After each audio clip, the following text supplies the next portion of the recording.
बेटा और मैं कटिहार से बिलोंग करती हूँ। और मैं जाकिर साहब से पूछना चाहूँगी कि मैंने 10 साल से पीस टीवी देख रही हूँ और मुझे खुशी है कि आज मैं उनसे रूबरू हो रही हूँ। और सबसे पहला सवाल ये है कि ऊपर वाला जब सबको, चाहे वो हिंदू हो, मुस्लिम हो, सिख हो, ईसाई हो, सबको बनाया, तो फिर सबसे ज्यादा मुस्लिमों को क्यों हिकारत की निगाह से अदर्स रिलीजन्स वाले देखते हैं? रीजन क्या है? दूसरा सवाल ये है कि ऊपर वाला एक है, ये सभी जानते हैं, हिंदू मुस्लिम जो भी धर्म से बिलोंग करते हैं, लेकिन फिर भी वो क्यों मतलब ये नहीं समझ पाते कि ऊपर वाला एक है या ईश्वर एक है या गॉड एक है? क्यों कंफ्यूजन में वो अपनी जिंदगी बिताते रह जाते हैं? बहन के दो सवाल है। सवाल के पहले उन्होंने कहा कि वो पीस टीवी 2006 से देख रहे हैं और टेलीविजन पे मुझे और कई सालों पहले से देख रहे हैं। उनका सवाल है कि बाकी लोग मुसलमान को ऐसी गलत नजर से क्यों देखते हैं, ये पहला सवाल।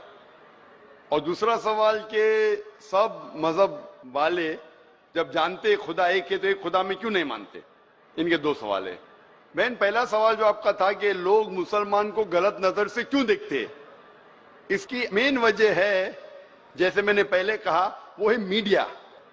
आज मीडिया, जैसे मैंने कहा, सबसे ताकतवर टूल है, सबसे ताकतवर हथियार है। मीडिया आज एक हीरो को विलन बना सकता है, विलन को हीरो बना सकता है, दिन को रात, रात को दिन। तो ये मीडिया का खेल है, बहुत आसान है। जैसे मैंने कहा ना यूके में क्या हुआ, तो उसी तरीके से आज, पहले जो था अमेरिका को डर था रशिया से, अभी रशिया चली गई। अभी खौफ है इस्लाम से कि अमन फैलेगा तो जो गलत काम कर रहे हैं वो मुमकिन ही नहीं। अगर अमन सब जगह फैलेगा, कुछ लोग नहीं चाहते अमन फैले, क्योंकि अमन जब फैलेगा तो उनके धंधे में नुकसान होगा, क्योंकि कुछ लोग के धंधे जब ही चलते हैं जब अमन नहीं है। फायदा होता है ना, झगड़ा बिगड़ा हो तो उनका फायदा होता है। तो हर इंसान नहीं चाहता है अमन हो। बात करेंगे अमन की, वॉर फॉर पीस, एक्चुअली कर रहे वॉर ऑन पीस। हम जंग लड़ रहे अमन के लिए, वो अमन के लिए नहीं जंग लड़ रहे हैं, अमन को खत्म करने के लिए जंग लड़ रहे। Not war for peace, war on peace. अमन को कायम करने के लिए जंग नहीं लड़ रहे, अमन को खत्म करने के लिए जंग लड़ रहे।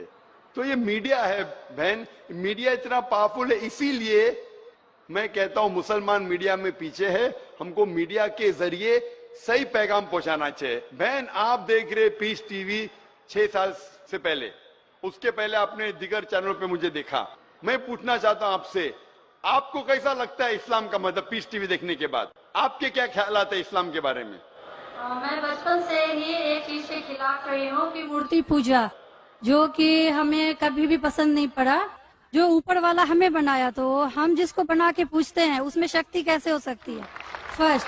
दूसरा सवाल कि आप जब ऊपर वाला हम पूरे दुनिया को कंट्रोल कर रहा है, तो एक मूर्ति कैसे किसी इंसान को कंट्रोल कर सकता है? तीसरा है होता है कि आप अगर आप में विश्वास है, आस्था है, आप कहीं भी रहें, ऊपर वाले को याद कीजिए, आप ऊपर वाले आपकी दुआ जरूर सुनेंगे। ये मेरे बचपन से ही ये मेरे दिल में है, और जैसे जैसे मैं बड़ी होते गई मेरे मन में और भी ऐसे सवाल आते गए और मैं खुद ब खुद उसका सॉल्यूशन ढूंढते रह गई। और आज जाके जब मैं आपके पीस टीवी से जुड़ी तो मुझे और भी, मेरा जितने भी कंफ्यूजन थे वो दूर होते गए, और आगे कोशिश होगा और भी दूर होते चले जाएंगे। आपको कैसा लगता है इस्लाम मजहब? मुझे बहुत पसंद है। आपको गलतफहमी दूर हो गई आपकी ना, जो मीडिया फैला रही है? हाँ, ये मुझे हमेशा रहता था कि इस्लाम धर्म बहुत अच्छा है, क्योंकि उसमें ना तो मूर्ति पूजा है ना भी कुछ है, सिर्फ ऊपर वाला है जो एक, जो पूरे दुनिया को कंट्रोल करके रखा हुआ है, जिसके बिना एक पत्ता भी नहीं हिल सकता। तो फिर जो है हम जो है उसे क्यों नहीं माने, जो दूसरे को माने? आप तो कुरान की आयत का तर्जुमा कर रही, माशाल्लाह। अल्लाह के मर्जी के बिना तो पत्ता भी नहीं हिल सकता है। बहन, जो आपका दूसरा सवाल था कि जब गैर मुसलमान ये जानते हैं कि खुदा है कि, तो मानते क्यों नहीं? हाँ, ये सवाल था कि मानते क्यों नहीं है वो, कि एक ही शक्ति है, चाहे वो गॉड हो, क्रिश्चियन बोलते हैं, हिंदू बोलते हैं ईश्वर एक है, मुस्लिम बोलते हैं अल्लाह एक है, और गुरुद्वारा बोलते हैं वाहे गुरु एक। तो जब सब भी बोलते हैं तो मानते क्यों नहीं कि ईश्वर एक ही है? आपका बहुत अच्छा सवाल है कि अगर जानते हैं तो मानते क्यों नहीं। इसके मेन जिम्मेदार है धर्म के अधिकारी। धर्म अधिकारी, धर्म अधिकारी नहीं चाहते कि सब लोग इसको माने। जाने ठीक है, लेकिन मानने लगेंगे तो उनकी दुकान बंद हो जाएंगी। लेकिन यहाँ पे दुकान बंद है। और हर धर्म में कुछ लोग हैं जो नहीं चाहते कि सब धर्म मानने वाले अपनी किताब के करीब आए, नहीं तो उनकी दुकान बंद हो जाए। हर धर्म में ऐसे लोग हैं, नहीं तो उनकी दुकान बंद हो जाएंगी। तो इसीलिए मेरी सबसे ज्यादा कोशिश रहती है कि लोगों को अपने धर्म की किताब के करीब ले जाए सबसे पहला। तो मैं कहता हूं मुसलमान और गैर मुसलमान को अपनी धार्मिक किताब पढ़ो, उन पे तहकीक करो, जो यकसान है तो उसके ऊपर जाओ पहला। तो इसीलिए जितने धर्म अधिकारी है, धर्म के आम पब्लिक तो मेरे फेवर में, देखो आम पब्लिक, अवाम, चाहे मुसलमान की हो, हिंदू की हो, ईसाई की हो, साथ में है। लेकिन ये धर्म अधिकारी जो अक्सर है वो नहीं चाहते कि सब लोग एक हो जाएंगे तो दुकान बंद हो जाएंगी। तो ये मेन प्रॉब्लम है धर्म अधिकारी का। इसीलिए अगर सर्व धर्म के मानने वाले अपनी किताब का तर्जुमा पढ़े, सही मानी से उस पे अमल करे, तो सब लोग एक ईश्वर के पास आएंगे और एक ईश्वर को मानेंगे और उसके अलावा किसी की इबादत नहीं करेंगे। उसके बावजूद भी सब कोई क्रॉस क्यों करता है इस्लामिक धर्म को, जानते हुए भी कि ये सबसे अच्छा धर्म है, सब रास्ता सब एक है, इसमें ना कोई ये है दिखावा है, ना कोई आपका इसमें ओल झोल टाइप का कोई भी प्रॉपर्टी नहीं होती है कि ये बाजा वाजा ये वो। बहन क्यों नहीं करते बहन? क्योंकि आप पीस टीवी देख चुके हैं। तो आप पीस टीवी देखने के बाद आपको यकीन हो गया है कि सही इस्लाम क्या है। बाकी चैनल सही इस्लाम नहीं दिखा रही। बाकी चैनल दिखाते हैं कि मुसलमान टेररिस्ट है, मुसलमान दहशतगर्द है, मुसलमान जलील करते, मुसलमान ये करते, खवातीन को हक नहीं देते। तो सब लोग तो पीस टीवी नहीं देखते ना। इंशाल्लाह एक दिन आएगा जब दुनिया के अक्सर लोग पीस टीवी देखेंगे। इंशाल्लाह हमारा इरादा है कि पीस टीवी को कम से कम दुनिया की सबसे अहम 10 जबानों के अंदर फैलाए। इंशाल्लाह अल्लाह से दुआ है, क्योंकि जो मोहम्मद सल्लल्लाहु अलैहि वसल्लम की हदीस है कि इस्लाम एक दिन हर घर में पहुंचेगा।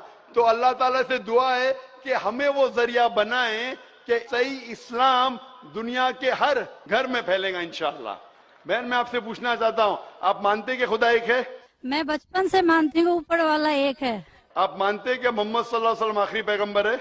हाँ, ये सब बचपन से ही पता है मुझे। तो मैं आपसे पूछता हूँ डॉक्टर श्वेता, जब आप मानते खुदा एक है, आप मानते बुत परस्ती गलत है, आप मानते मोहम्मद सल्लल्लाहु अलैहि वसल्लम आखिरी पैगंबर है, तो उसका मतलब आप मुसलमान हो चुके। हाँ, ये एक चीज मैं सवाल करना चाह रही थी आपसे। जी हाँ। कि आपके मन में जो भी आप धर्म अपना रहे हो, ये तो जरूरी नहीं होता कि आप उसे रिप्लेस करें पब्लिक के बीच में। जरूरी नहीं है। और अगर आप मन से मानते हैं तो और ऊपर वाला जान रहा है कि आप क्या हैं और ऊपर वाले को ही मानते हुए सारा चीज फॉलो कर रहे हैं, तो क्या जरूरी होता है कि मुस्लिम बताए ही कि हम मुस्लिम हैं? बहन का बहुत अच्छा सवाल है कि अगर मन से माने काफी नहीं, क्या जाहिर करना जरूरी नहीं है? अगर आपको कोई तकलीफ हो रही है, मिसाल के तौर पे अगर आपको शक लगता है कि अगर मैं जाहिर करूं तो मेरी जिंदगी खतरे में है, और ये टॉपिक के ऊपर भी है, अगर आपको लगता है कि मेरी जान खतरे में है, ऐसे माहौल में है, ऐसे इलाके में आप है, 99% से ज्यादा गैर मुस्लिम हैं और जंग का माहौल है और पता चल जाएगा मैं मुस्लिम हूं, तो कुरान की आयतें, अगर आपकी जान खतरे में है तो आप शिर्क भी कर सकते हैं, लेकिन दिल में ईमान होना चाहिए। मतलब अगर कोई पूछे कि तुम मुशरिक हो, आपको पता है आपकी जान खतरे में, आप हाँ कह सकते हैं, लेकिन आपके दिल में ईमान होना चाहिए। तो अल्लाह ताला इजाजत देते हैं कि अगर आपकी जान खतरे में है, कोई बंदूक रखता है सिर पे और बोला कौन है तुम, अगर तुम बोले हाँ मैं मुशरिक हूं, लेकिन दिल में ईमान है कि अल्लाह एक है, तो आप गुनहगार नहीं। तो अगर आपको डर है कि आपके इज़हार करने की वजह से आपकी जान खतरे में है या कुछ तकलीफ आ सकती, तो मत इज़हार करो। लेकिन इज़हार करने से फॉलो करना आसान है। जो शख्स इज़हार करता है वो फॉलो भी करेगा। अगर इज़हार नहीं करेगा, बोलता मैं मुसलमान हूं, अगर उसके जान का खतरा है तो कोई हर्ज नहीं, उसके दिल उसके बीच में और खुदा के बीच में इज़हार करने की जरूरत नहीं। लेकिन जान का खतरा नहीं है, फिर भी बोलते हैं नहीं मैं जान का खतरा नहीं है, मुझे कोई तकलीफ नहीं, छोटी मोटी तकलीफ है, इसलिए मैंने इज़हार करूंगा, फिर क्या होगा? फिर उसको अमल करना मुश्किल होगा। अगर छोटी मोटी तकलीफ है तो इजहार करना चाहिए, क्योंकि उसको अमल करने में आसानी होगी, नमाज पढ़ने में आसानी होगी, रोजा रखने में आसानी होगी। अगर कबूल नहीं करेंगे तो मुश्किलात और बढ़ेंगी। लेकिन अगर मुश्किलात इतनी हैं कि आपको जान का खतरा है तो आप माइक्रोफोन पे भी नहीं आती थी। मैं भी फील्ड में हूं ना बहन, अगर आपको जान का खतरा होता था तो माइक्रोफोन पे आके आप बोलती भी नहीं थी कि मैं बुत परिस्थिति के खिलाफ हूं, मैं खुदा में मानती हूं। जब इतना बोल दिए तो मुझे यकीन है आपके जान का खतरा नहीं है। मैं भी फील्ड का हूं ना, आप डॉक्टर है, मैं भी डॉक्टर हूं। आप कौन से डॉक्टर है पता नहीं, मैं जिस्म का डॉक्टर हूं। आप पीएचडी डॉक्टर है क्या, मेडिकल डॉक्टर है, कौन से डॉक्टर है बहन आप? डेंटिस्ट। डेंटिस्ट है, माशाल्लाह, करीब पेशा है। मैं मेडिकल डॉक्टर एमबीबीएस हूँ, आप डेंटिस्ट है। आपको कैसे पता चलता है दांत में दर्द हो रहा है तो क्या प्रॉब्लम है, बराबर ना?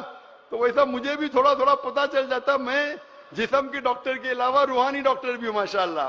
तो मुझे पता आपको जान का खतरा नहीं है। तो जान का खतरा नहीं है तो मेरी ये राय है, इज़हार करने से आपको अमल करने में और आसानी होगी। ये मुझे पता है। पता आपको ना? हाँ। तो आपको जान का खतरा है? अब मैं अभी क्लियर नहीं कर सकती कुछ भी आपसे। और एक लास्ट सवाल ठीक है पूछना इंशाल्लाह, चाहती हूँ लेकिन आपसे। आप मेरे नजदीक आप मुस्लिम हैं। इंशाल्लाह अल्लाह आपको और हिदायत दे, जानने के लिए और अमल करने के लिए भी बहन। और एक लास्ट क्वेश्चन पूछना चाहती हूँ आपसे। जी हाँ, पूछे डॉक्टर जब शेखर। ऊपर वाले सबको नीचे भेजे तो फिर नीचे डिवाइड क्यों किया गया कि सब अलग अलग धर्म में बिलोंग करने लगे? ये सवाल कल पूछा गया था मुझसे कि ऊपर वाला जब एक है तो नीचे वालों को डिवाइड क्यों किया है अलग अलग? अल्लाह ने, खुदा ने, भगवान ने एक ही धर्म भेजा है, एक ही दीन। कुरान में लिखा है सूरह अल इमरान में सूरह नंबर 3 आयत नंबर 19 में, इन्नद्दीन इंदल्लाहिल इस्लाम, के अल्लाह के नजदीक एक ही दीन, एक ही मजहब सही है, वो है इस्लाम, जिसके मानी है अमन शांति हासिल करना अल्लाह के पैगाम पे अमल करने के बाद। तो जो भी अल्लाह खुदा ईश्वर के पैगाम पे अमल करता है और अमन हासिल करता है उसे अरबी में कहते मुस्लिम।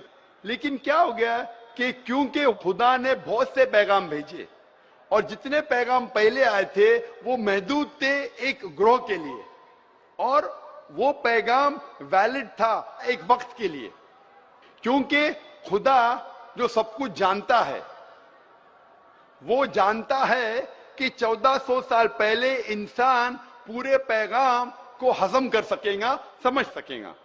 इसीलिए 1400 साल पहले कुरान भेजा। जितनी पहले किताबें भेजे वो वक्त के दौरान बदलते गए, लोग ने बदले, और खुदा ने उसे महफूज रखना सही नहीं समझा क्योंकि जरूरत नहीं थी। अल्लाह ने, खुदा ने, भगवान ने वो पहले पैगाम जो महदूद थे उसे महफूज रखने की जरूरत नहीं समझी।